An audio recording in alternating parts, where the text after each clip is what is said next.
दोस्तों, आज हम एक्सप्लेन करने वाले हैं हाल ही में आई मूवी पीटी सर को। ये कहानी है एक लड़की की जिसके साथ गलत काम होता है और ये बात जब एक पीटी टीचर को पता चलता है तो वो उसे इंसाफ दिलाने की कोशिश करता है।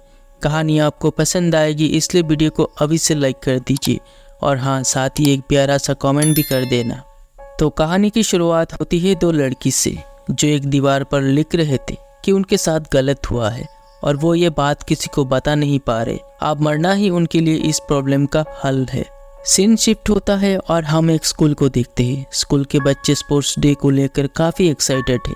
इधर स्कूल के कुछ टीचर प्रिंसिपल के पास जाते हैं स्पोर्ट्स डे को कैंसिल करने के लिए, क्योंकि उनका मानना है कि स्पोर्ट्स के कारण बच्चों के अच्छे मार्क्स नहीं आ रहे और उनका रिजल्ट दिन ब दिन ख़राब होता जा रहा है। ये बात जब स्कूल के बच्चों को पता चलता है वो काफ़ी दुखी हो जाते हैं। इसलिए कुछ बच्चे स्कूल के टेरेस पर जाते हैं।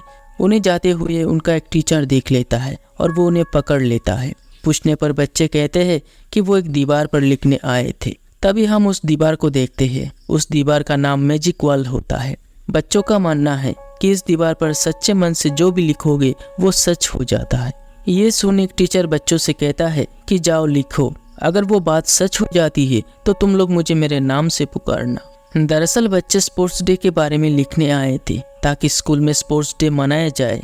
उसके बाद हम स्कूल के पीटी सर को देखते हैं जिसका नाम कंगनावेल होता है। उसे जब स्पोर्ट्स डे के बारे में पता चलता है तो वो प्रिंसिपल के पास जाता है और स्पोर्ट्स डे को कैंसिल ना करने की रिक्वेस्ट करता है। वो कहता है कि खेल से बच्चों की दिमाग तेज होती है, उन्हें मजबूत बनाती है। तभी वहाँ बनती मिस आती है। कंगनावेल बनती को पसंद करता है लेकिन वो आज तक बता नहीं पाया। कंगनावेल किसी तरह प्रिंसिपल को कन्विंस कर लेता है और वो स्पोर्ट्स डे के लिए मान जाते हैं। उसके बाद हम कंगनावेल की माँ को देखते हैं जो अपने बेटे को खाना खिला रही थी। उसकी माँ उसे लेकर हमेशा परेशान रहती है क्योंकि एक बार एक गुरुजी ने कंगनावेल की कुंडली देखकर कहा था कि वो एक बड़े संकट में पड़ेगा। जब तक कंगनावेल की शादी किसी अच्छे कुंडली वाली लड़की से ना हो जाए तब तक उसे ध्यान में रहकर चलना है। अब भी वही गुरुजी उसकी माँ को फ़ोन करते हैं और हमें पता चलता है कि कंगनावेल की माँ ने बहुत सी लड़कियों की कुंडली गुरुजी को दिए थे, लेकिन एक भी ऐसा कुंडली नहीं मिला जिससे कंगनावेल की संकट टल जाए। कंगनावेल जब स्कूल जाता है तो उसकी माँ उसे एक छोटे बच्चे की तरह समझाती है कि वो किसी से लड़ाई झगड़ा ना करे और उसमें ना पड़े। घर से निकलते समय उसका एक पड़ोसी अपनी बेटी नंदिनी को साथ ले जाने के लिए कहता है।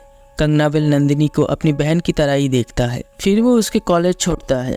उसके बाद वो अपने स्कूल जाता है जहाँ एक आदमी स्कूल के सिक्योरिटी को मार रहा है क्योंकि वो सिक्योरिटी ने उस आदमी से उधार पर पैसे लिए थे। कंगनावेल दूर खड़ा होकर सब कुछ देख रहा था। वह बनती भी होती है। स्कूल का एक दूसरा टीचर आकर सिक्योरिटी को मारने से बचाता है। बनती कंगनावेल से पूछती है कि उसने उस आदमी को मारने से रोका क्यों नहीं, तो कंगनावेल कहता है कि मैं एक सामान्य पीटी टीचर हूँ, कोई हीरो नहीं। इतने में वह कंगनावेल को ढूंढते हुए स्कूल के प्रिंसिपल आते हैं और उसे कहते हैं कि हम दोनों को चेयरमैन ने अपने ऑफिस में बुलाया है। उसके बाद दोनों चेयरमैन से मिलने जाते हैं। वहाँ नंदिनी भी होती है। कंगनावेल के पूछने पर वो कहती है कि शाम को होने वाली एक कल्चर इवेंट में चेयरमैन को इनवाइट करने आई है। फिर प्रिंसिपल और कंगनावेल चेयरमैन से मिलने जाते हैं। चेयरमैन एक न्यूज़पेपर को दिखाता है जिसमें मैजिक वॉल के बारे में छपा था, जिस वजह स्कूल का नाम और भी रोशन हो गया। और यह हमें ये भी पता चलता है कि कंगनावेल ने ही मैजिक वॉल को बनाया है। उसका मानना है कि कुछ कुछ बातें ऐसे भी होते हैं जो बच्चे ना तो टीचर को बता पाते हैं और ना ही अपने पेरेंट्स को, जिस वजह बच्चे डिप्रेशन में चले जाते हैं। और ये सब सोच के ही उसने मैजिक वॉल को बनाया है। रात को कंगनावेल जब घर में टीवी देख रहा था तभी नंदिनी के पिता उसके घर आते हैं और कहते हैं कि नंदिनी अभी तक घर नहीं आई। ये सुन कंगनावेल उनके साथ नंदिनी को ढूंढने निकलता है। उसकी माँ उसे इस समय जाने से रोकती है लेकिन वो अपनी माँ की नहीं सुनता। बहुत सी जगह ढूंढने के बाद नंदिनी के पिता के पास फोन आता है कि नंदिनी घर आ गई है। घर आकर देखते हैं कि नंदिनी काफी डरी हुई है। उसके पिता समझ जाते हैं कि उनकी बेटी के साथ कुछ तो गलत हुआ है। नंदिनी अपनी पिता से कहती है कि चलो जाके पुलिस स्टेशन में कंप्लेंट लिखते हैं। उसकी माँ उसे ऐसा करने से मना करती है क्योंकि इससे लोगों को पता चल जाएगा जिससे उनकी ही बदनामी होगी। उसकी माँ का मानना है कि नंदिनी के ड्रेस के कारण ही ऐसा हुआ है। इधर स्कूल में बनती उस वॉल में कुछ ऐसा लिखा हुआ देखती है जो उनके स्कूल के बच्चों का लिखा नहीं था और यह वही लिखा होता है जो हमने कहानी के स्टार्टिंग में देखा था। बनती कंगनावेल को इस बारे में बताती है तो वो इस पर ज़्यादा गौर नहीं करता और उल्टा वो बनती से अपनी दिल की बात कह देता है, जिसके बाद से शुरू होती है दोनों की प्रेम कहानी। अब इस प्रेम कहानी को शादी में बदलने के लिए बनती कंगनावेल को अपने पिता मानिकावेल से शादी की बात करने के लिए ले आती है। मानिकावेल एक वकील है। वो कहते हैं कि अगर मेरी बेटी इस शादी से राजी है तो मैं भी राजी हूँ। मानिकावेल कंगनावेल को ज़्यादा पसंद नहीं करते, फिर भी वो अपनी बेटी की खुशी के लिए ये रिश्ता कर लेते हैं। कंगनावेल की माँ दोनों की कुंडली लेके गुरुजी के पास जाती है। गुरुजी कुंडली देखकर कहते हैं कि बुरे दिन अब शुरू होने वाली है। उसके बाद बनती के पिता कंगनावेल के घर आते हैं और उसके माता पिता से मिलके शादी की डेट फिक्स करते हैं। अब शादी के लिए दोनों परिवार शॉपिंग करना शुरू कर देते हैं। रात को कंगनावेल और बनती जब घर आ रहे थे तो उन्हें नंदिनी दिखती है जो स्कूल के अंदर जा रही थी। ये देख दोनों उसकी पीछा करते हैं। तभी वो देखते हैं कि नंदिनी स्कूल के बिल्डिंग से खुदकुशी करने जा रही है, पर कंगनावेल चुपके से आकर उसे बचा लेता है। पूछने पर नंदिनी कहती है कि उस रात उसके साथ जो हुआ वो वीडियो उन लोगों ने इंटरनेट पर अपलोड कर दिया है, जिसे देखकर लोग तरह तरह की बातें कर रहे हैं। बस इतना ही नहीं, मेरे घर वालों ने भी मेरा साथ छोड़ दिया है। कंगनावेल समझाता है कि कोई तुम्हारा साथ दे या ना दे, मैं तुम्हारे साथ हूँ। ये कहकर वो अपने हाथ से रिस्ट कड़ा निकालकर नंदिनी को देता है और उसे घर चले जाने को कहता है। अगले दिन कंगनावेल और बनती की शादी होने वाली है। कंगनावेल देखता है कि नंदिनी के पिता बहुत ही परेशान है और वो फ़ोन पर किसी से बात कर रहे हैं। ये देख कंगनावेल उनके पास जाता है तो वो कहते हैं कि कोई उन्हें फ़ोन करके परेशान कर रहा है। कंगनावेल जब बात करता है तो वो एक पुलिस ऑफिसर होता है। वो कहता है कि नदी किनारे उन्हें एक लड़की की बॉडी मिली है जिसकी गले में एक आईडी कार्ड थी और उसी आईडी कार्ड से ये नंबर उन्हें मिला है।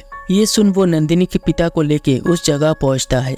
नंदिनी का चेहरा पूरी तरह से जला हुआ था। कंगनावेल ने उसके दिए हुए रिस्ट कड़ा से आइडेंटिफाई करता है कि ये नंदिनी है। नंदिनी के पिता अपनी बेटी को इस हालत में देखकर रोने लगते हैं। वही एक नाव वाला कंगनावेल से कहता है कि उस लड़की के हाथ में एक चिट्ठी थी जिसे एक पुलिस वाले ने ले लिया। कंगनावेल उस पुलिस को देख लेता है और उसका पीछा करने लगता है। कंगनावेल देखता है कि पुलिस चेयरमैन को वो चिट्ठी दे रहा है जिसके बदले उसे पैसे मिलते हैं। वो समझ जाता है कि नंदिनी की मर्डर के पीछे कहीं ना कहीं चेयरमैन भी शामिल है। कंगनावेल चेयरमैन के ऑफिस जाता है और उस चिट्ठी के बारे में पूछता है। चेयरमैन सब कुछ जानकर भी अनजान बनने की कोशिश करता है, जिससे कंगनावेल को गुस्सा आ जाता है और वो उंगली दिखाकर चेयरमैन से बात करता है। ये देख चेयरमैन को भी गुस्सा आता है और वो कहता है कि हाँ, वो चिट्ठी मेरे पास है। ये कहकर वो उस चिट्ठी को कंगनावेल के सामने ही जला देता है। साथ ही कहता है कि जो उखाड़ना है उखाड़ ले। अब कंगनावेल खुद को रोक नहीं पाता और चेयरमैन को थप्पड़ मार देता है। फिर गार्ड आकर कंगनावेल को ऑफिस से निकाल देते हैं। इधर नंदिनी की बॉडी को लाया जाता है और उसके अंतिम संस्कार कर दी जाती है। घर में कंगनावेल की माँ उसे काफी डांटती है क्योंकि उसके माना करने पर भी वो इन सब में पड़ गया। उसकी माँ को डर है कि अब ये शादी न टूट जाए। बनती के पिता भी उसके घर में मौजूद थे। कंगनावेल की इस बहादुरी के कारण वो उसे शाबाशी देते हैं और कहते हैं कि अगर आगे मदद की ज़रूरत हो तो मुझे ज़रूर बताना। उसके बाद हम देखते हैं कि चेयरमैन अपने आदमियों के साथ नंदिनी के घर आता है और कुछ पैसे देकर कहता है कि नंदिनी की जो छोटी बहन है उसकी आगे की पढ़ाई की जिम्मेदारी उसका है, यानी चेयरमैन का। अब हम एक पुलिस ऑफिसर को देखते हैं जो चेयरमैन के साथ मिला हुआ था। चेयरमैन का पीए कंगनावेल को मारने के लिए कुछ लड़कों को भेजता है, पर इससे कुछ खास फर्क नहीं पड़ता। कंगनावेल उन्हें आसानी से धो देता है। इधर नंदिनी के पिता ये सब देख समझ जाते हैं कि ये चेयरमैन के भेजे हुए लोग हैं, इसलिए वो उसके दिए हुए पैसे वापस करने उसके घर जाते हैं और चेयरमैन को धमकी देते हैं। उसके बाद नंदिनी के पिता चेयरमैन के खिलाफ केस दर्ज कराने पुलिस स्टेशन जाते हैं। रात से सुबह हो जाती है पर उनका केस कोई नहीं लेता। कंगनावेल उसे ढूंढते हुए पुलिस स्टेशन आता है। पुलिस के साथ कंगनावेल की बहस हो जाती है और वो उसे एक स्टोर रूम में बंद कर देते हैं। कुछ देर बाद वहाँ चेयरमैन आता है और उस दिन का बदला लेने के लिए एक लकड़ी लेता है, पर कंगनावेल डरने की बजाय कहता है कि 8 बज गए हैं।